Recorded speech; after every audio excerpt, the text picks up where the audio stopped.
I think I didn't do anything wrong, just played the game better than anyone else. I never expected my husband's face to fall like that when the truth came out, or for him to slide those papers across the table with a look that said he was finished playing. I thought I was in control until the rules changed. The kitchen counter felt cold against my palms as I leaned forward, phone pressed to my ear. "Sarah, you wouldn't believe the night I had," I whispered, glancing toward the hallway where Graham was getting ready for work. "Spill everything, Leo," Sarah's voice crackled through the speaker. "Was it Zane again?" I grinned, running my fingers through my auburn hair. "Let's just say my body count game is getting interesting. 3 this month, and Graham has no clue." "You're insane," Paige chimed in. I had them both on a 3-way call. "How do you keep track?" "Easy. Graham leaves for his boring architecture job at 7:30 sharp.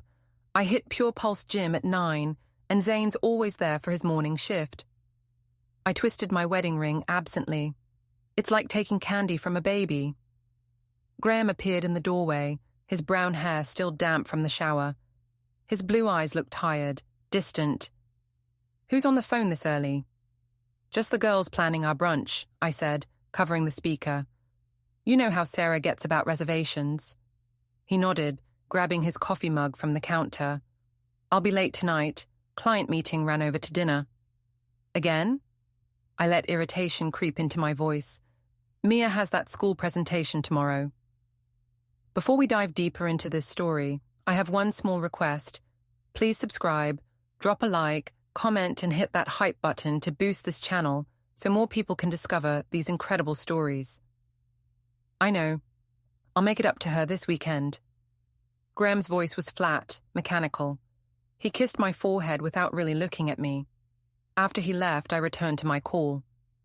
"See what I mean? He's emotionally unavailable. I'm practically a single mother." "You deserve better," Sarah agreed. "A woman has needs." "Exactly. I'm not hurting anyone. I'm just living my best life." But later that evening, as I tucked 8-year-old Mia into bed, I noticed Graham in his home office, hunched over paperwork with unusual intensity.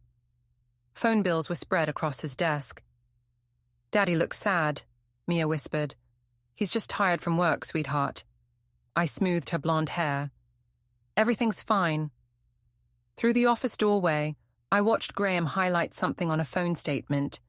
Our eyes met briefly, and for a moment, his expression was unreadable. Cafe Vesta buzzed with the usual Saturday brunch crowd.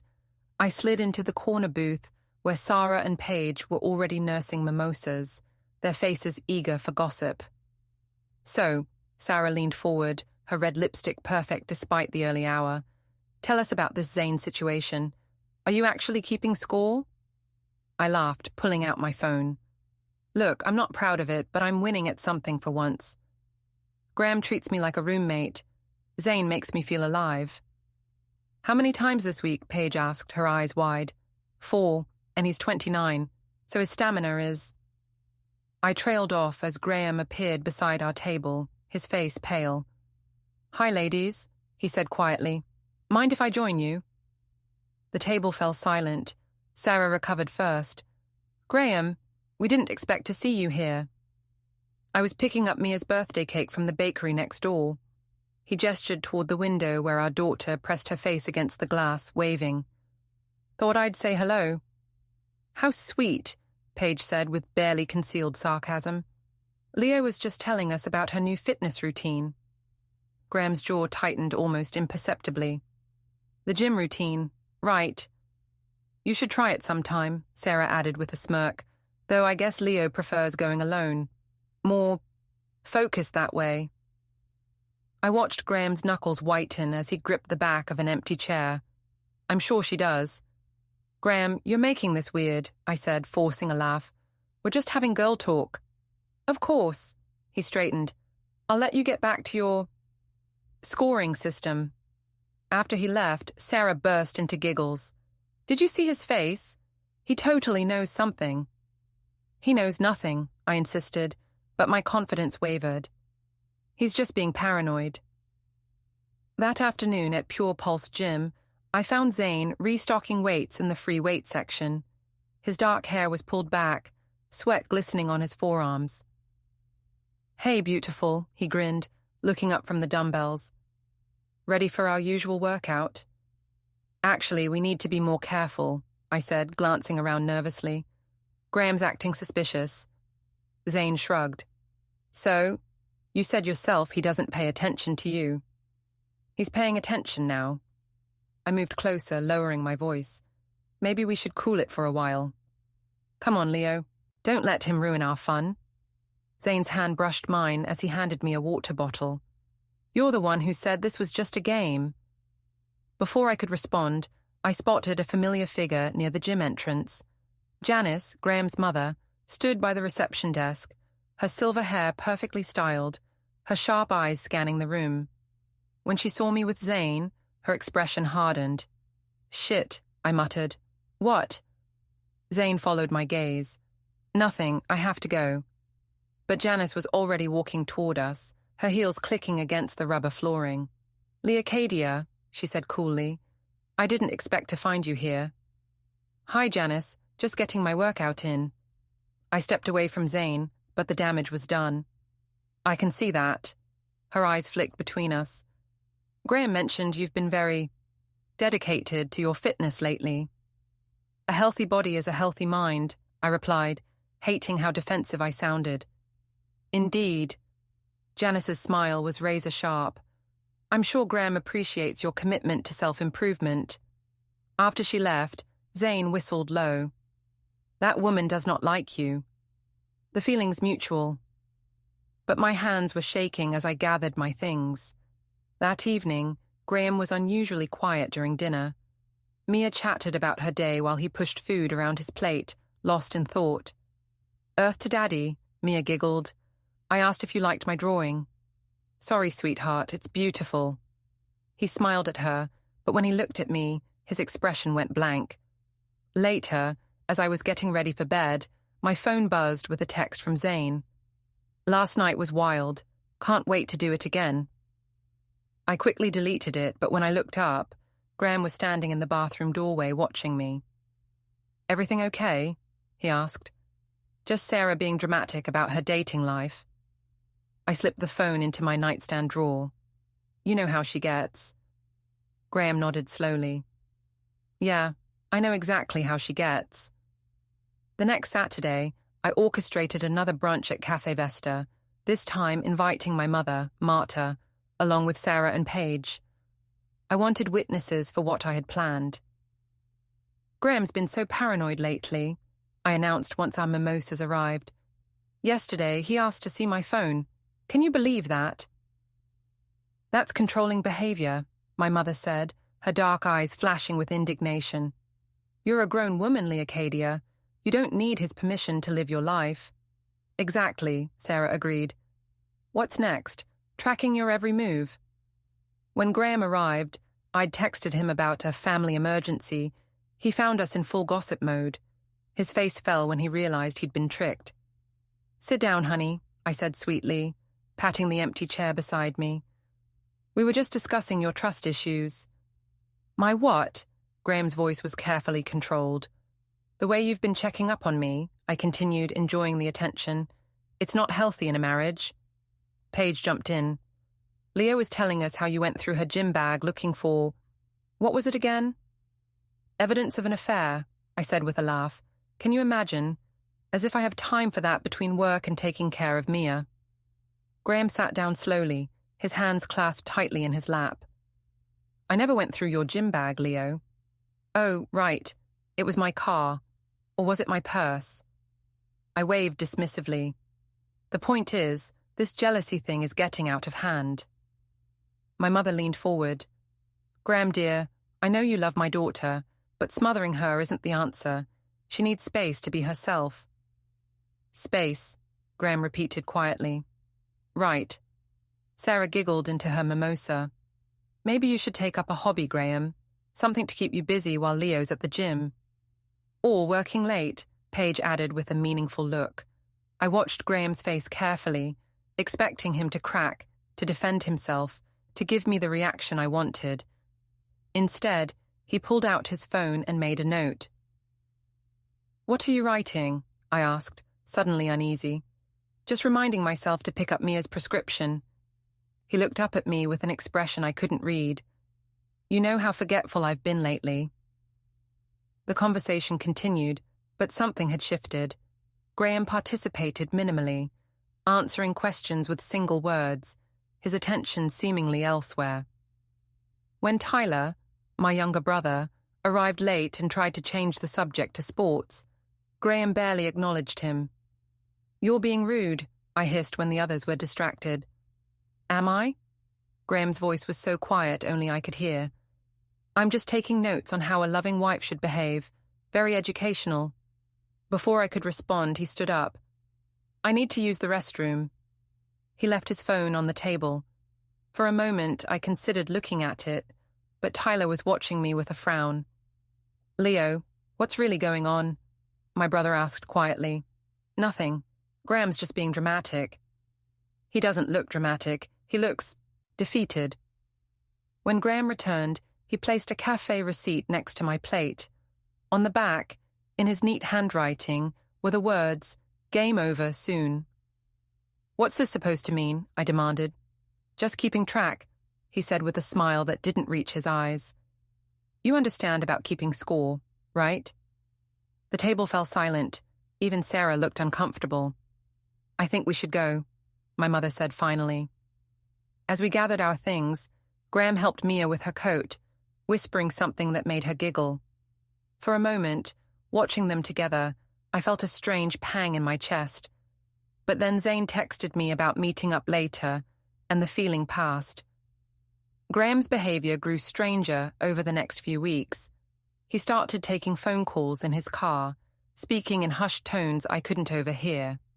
He'd disappear for hours on weekends, claiming he was at the office, but when I called his work line, it went straight to voicemail. He's having a breakdown, I told Sarah during one of our gym sessions. The paranoia is getting worse. Maybe he's finally cracking, she suggested. Good, then you can divorce him and get everything. But privately, I was worried.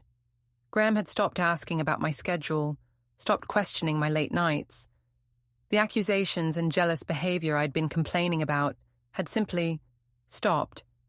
One evening, I found him in Mia's room, reading her a bedtime story. They were both laughing at something in the book, and the sound made me pause in the doorway. Daddy, are you and Mommy getting divorced? Mia asked suddenly. My blood ran cold. Graham closed the book carefully. Why would you ask that, sweetheart? Jenny at school said her parents acted weird before they got divorced. They stopped talking to each other. Your mum and I are just going through a rough patch, Graham said gently. But no matter what happens, you'll always be the most important thing in both our lives. Promise? I promise. After Mia fell asleep, I confronted him in the hallway. What the hell was that about? What about? That conversation with Mia. You're scaring her with all this divorce talk. Graham studied my face for a long moment. I never mentioned divorce, Leo. She brought it up. Because you're acting like a crazy person. All these mysterious phone calls, the weird comments at brunch. The weird comments. Graham's eyebrows rose. You mean when your friends were mocking me to my face while you laughed along? They weren't mocking you. They were just what? Just pointing out what a pathetic husband I am? Just celebrating how you're winning at marriage? The air between us crackled with tension. This was the most emotion Graham had shown in weeks. I never said I was winning at marriage. No, you said you were winning at the body count game. Graham's voice was deadly quiet. Did you think I didn't hear you on the phone that morning? Did you think I wouldn't figure out what that meant? My mouth went dry. Graham, I can explain. Don't. He held up a hand. Please don't insult my intelligence any further. He started to walk away, then turned back. By the way, I've been documenting everything. The late nights, the gym receipts, the phone records, the credit card statements for hotels I've never been to. Even got some interesting dashcam footage of you getting picked up by your trainer friend. You've been spying on me. I've been protecting myself. Graham's smile was cold. You taught me about keeping score, remember? Turns out I'm pretty good at games, too.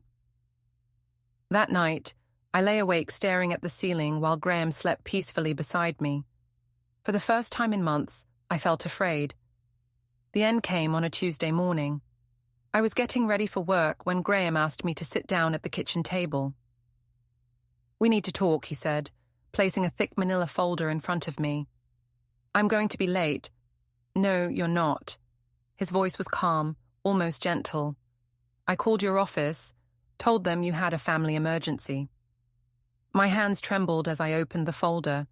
Inside were phone bills with highlighted calls to Zane's number, credit card statements showing hotel charges, printed screenshots of deleted text messages somehow recovered, and photos of me entering and leaving Pure Pulse Gym at times that didn't match my supposed work schedule. "How did you get all this?" "I hired a private investigator 3 weeks ago." Graham sat down across from me. "Turns out you're not as careful as you thought." I flipped through page after page of evidence. Bank withdrawals I'd forgotten about. Restaurant receipts from places I'd been with Zane. Even a witness statement from Tyler, describing how uncomfortable he'd felt watching me humiliate Graham at brunch. "This is invasion of privacy," I said weakly. "This is documentation of adultery." Graham's voice remained steady. "My lawyer says it's more than enough." "Your lawyer?" Graham reached into his briefcase and pulled out another set of papers. "Divorce petition. I'm filing today." The papers swam before my eyes. Irreconcilable differences, adultery, custody arrangements. "You can't take Mia from me." "I'm not taking her from you, but I am asking for primary custody, with supervised visitation until you get help." "Help for what?" "For whatever's wrong with you that makes you think destroying your family is a game you can win." I tried to summon the righteous anger that had carried me through months of justifying my behavior, but it wouldn't come. Instead, I felt hollow. "Graham, please, we can work this out. I'll stop seeing Zane. I'll go to counseling." "You'll stop seeing Zane because I'm changing the locks today, and you'll be staying at your mother's until we can arrange a more permanent solution." Graham stood up, straightening his tie. "The papers are being served this afternoon. Your copy is in the folder." "This is insane. You're overreacting to a few mistakes." "A few mistakes?" Graham's composure finally cracked. "Leo, you've been having an affair for 4 months. You've lied to me, to our daughter, to both our families. You've humiliated me in public and gaslit me when I tried to address it. These aren't mistakes. This is who you are." He grabbed his keys from the counter. "I'll pick up Mia from school today and explain what's happening. Try to make it age-appropriate, unlike your previous explanations." "Where are you going?" "To file these papers, then to tell my mother she was right about you all along." After he left, I sat alone in the kitchen, staring at the evidence of my own destruction. Everything was there, laid out in black and white. The timeline of my affair, the lies I'd told, the money I'd spent on hotel rooms and gifts for Zane. I called Sarah, but she didn't answer. Paige's phone went straight to voicemail. Even my mother seemed hesitant when I finally reached her. "Oh, Leocadia," she sighed. "What have you done?" The courthouse was smaller than I'd expected. Graham sat at the plaintiff's table with his lawyer, a sharp-eyed woman in her 50s who'd clearly done this many times before. I had a public defender who'd barely looked at my case file. "Your Honor," Graham's lawyer began, "we have extensive documentation of Mrs. Morven's extramarital affair, including financial records showing expenditures on hotels and gifts for her paramour, recovered text messages, and photographic evidence." The judge, a stern man with graying temples, reviewed the evidence with professional detachment. I tried to catch Graham's eye, to silently plead with him to reconsider, but he stared straight ahead. "Mrs. Morven," the judge addressed me, "do you dispute these allegations?" My lawyer nudged me to stand. "Your Honor, my client acknowledges that the marriage has experienced difficulties, but she contests the characterization of her actions as—" "Do you dispute the affair?" the judge interrupted. I looked around the courtroom. Janice sat in the front row, her face impassive. Tyler was there too, looking uncomfortable but supportive of Graham. My mother sat alone on the other side, dabbing at her eyes with a tissue. "No, Your Honor, I don't dispute it." The judge nodded. "Given the evidence presented and Mrs. Morven's admission, I'm granting the divorce petition. Regarding custody of the minor child, Mia Morven, I'm awarding primary physical custody to Mr. Morven, with supervised visitation for Mrs. Morven, pending completion of counseling requirements." "Your Honor," I stood up abruptly, "I love my daughter. I made mistakes in my marriage, but I'm a good mother." "Mrs. Morven, your daughter gave a statement to the court-appointed child advocate expressing confusion and anxiety about your behavior. She reported that you told her Daddy was being mean when he asked about your whereabouts, and that you used her as an excuse for various absences. This court considers that emotional manipulation of a minor." The gavel came down with finality. Divorce granted, custody arrangement as stated, court adjourned. As people filed out of the courtroom, Graham finally looked at me. There was no anger in his eyes anymore, just sadness. "Graham, wait," I called out, but Janice stepped between us. "You've done enough damage," she said quietly. "Leave him alone." Outside the courthouse, I found Tyler waiting by his car. "I'm sorry, Leo," he said. "I didn't want to give that statement, but they asked me directly about the brunch incident." "You told them about that?" "I told them the truth, that I watched you humiliate your husband in public while your friends cheered you on. That I saw Graham's face and felt sick to my stomach." Tyler shook his head. "I love you, sis, but what you did was cruel." 6 months later, I see Graham every other Saturday when he drops Mia off for our supervised visits. He looks healthier now, more confident. He started dating someone, a kind-looking woman I've seen picking up Mia from school. Zane stopped returning my calls after the divorce was finalized. Sarah and Paige have gradually distanced themselves, uncomfortable with the messy reality of what they'd encouraged. My mother still supports me, but even she's suggested I take responsibility for my choices. I thought I was winning a game, keeping score of conquests, and putting points on some imaginary board. But games have rules and consequences, and eventually they end. Graham won by playing a different game entirely, one where evidence mattered more than excuses, where actions had consequences, and where protecting his daughter was more important than protecting his pride. I kept score of the wrong things. Graham kept receipts. The end, don't forget to hit like, subscribe, and turn on the bell so you don't miss the next story. Write in the comments from which city you are watching.